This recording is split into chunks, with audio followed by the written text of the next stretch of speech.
Hey guys, Jess Shelner here. Glad you're with me today. Jumping in again, talking about social media and its effects on us. Specifically, wanted to talk to you about comparing yourself with other people. So before we jump into our Wednesday in the Word, got some confessions to make. First, I have not been on social media since summer.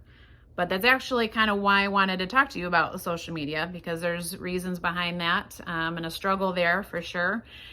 Secondly, I really wanted to do my hair and makeup and put on a cute outfit so that I looked all nice and could look like I had it all together for y'all.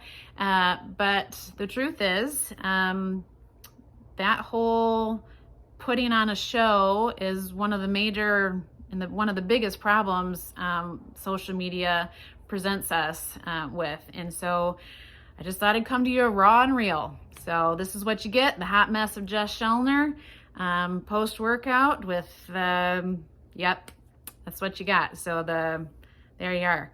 But yeah, I just wanted to be forthcoming that this is real. And I hope that this is encouraging for you. I hope that God's word speaks to your heart today and that you will let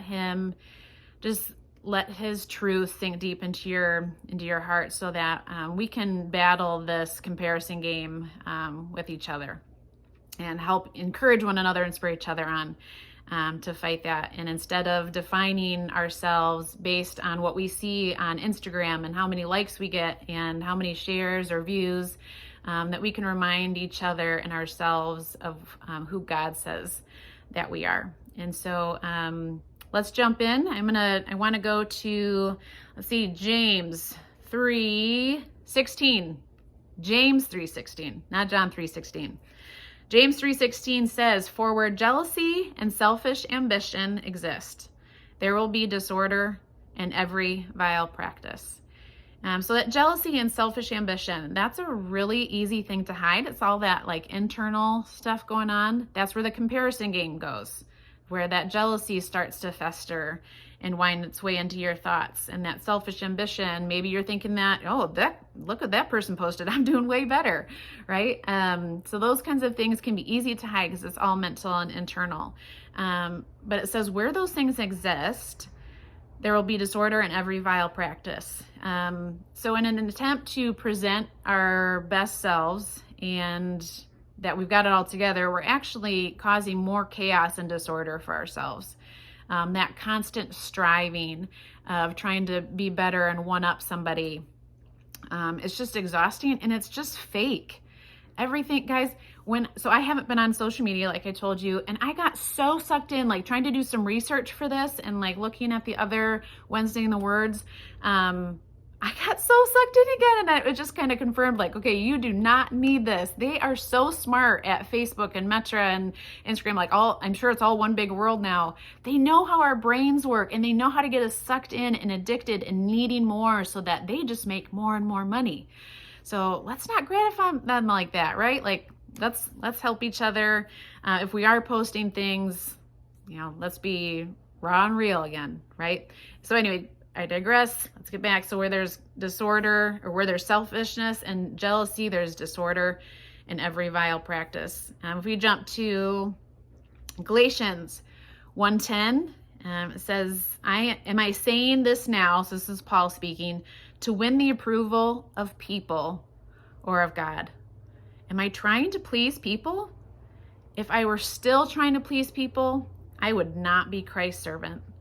So I think that really speaks to the motives behind what we're doing and what we're posting. I know for sure, hands down, I was posting things because I wanted people to see what I was doing to get their approval. Like, yeah, you are a good mom. Yeah, you are a woman of God. Yeah, like I think there was a shred of goodness in those motives in a sense that I wanted to know that I was on the right path. But again, I was seeking that approval from a place I should not have been going. Because when we are seeking Christ's righteousness and his kingdom first, then we're not always going to get people's approval. So even when we're doing the right thing and going the right direction, we are not necessarily going to get people's approval. And if I only get 100 likes on a certain post, or, I mean, quite frankly, I'd be like, what? I got 100? And you guys are probably like, oh my word, if it's less than 350, like, it's not even worth my time.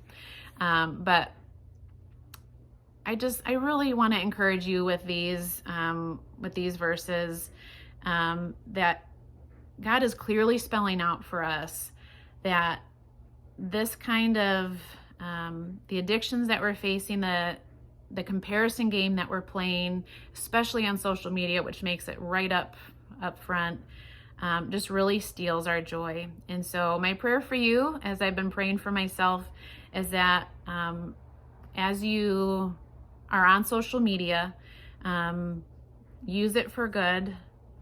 And man, I would just love to meet with you in person, because this whole talking to a screen is just total rubbish. I don't like it. It's not real. And so if I would love to talk to you more about this in person. How's that? So if you meet with me in youth group, maybe we can go out for coffee, do something fun like that. But I appreciate you guys being here and jumping into Wednesday in the Word. Okay, I gotta stop. So catch up with me at youth group or at church, and let's set a date and we will talk some more. Love you guys and praying for you always. Grace and peace.